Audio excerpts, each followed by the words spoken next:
Na šťastie Kamencu nebolo poneže načas intervenovala protiv Kamencova ochrana. Situacija bola u Bačincoch prilično češka i musel sam da intervenišem. Vypalil sam 4 rakety i takže nas ljad pobil.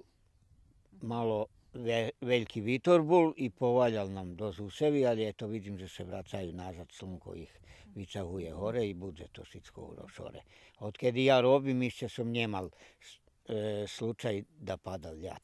Na tým meste Vladimír robí už 8 roky a tot rok po číslu intervencijoh jeden z nevýhodnejších. Jak nam hvaril, prešloho roku za 6 mešaci, keď otirva ochrana od Kamencu, 5 zraz bolo potrebi za intervenciju, a toho roku za 3 mešaci už 10 zraz prichodzel na protiv Kamencovu stanicu, a raz odnosno ponzelok i vyštreljal raketi. Ljetnji nepohodiše slučuju každého roku, ich intenzitet nemož predvidzic, ali očihľadne, že oni pre globalnu premenku chvíli vše ekstremnejší.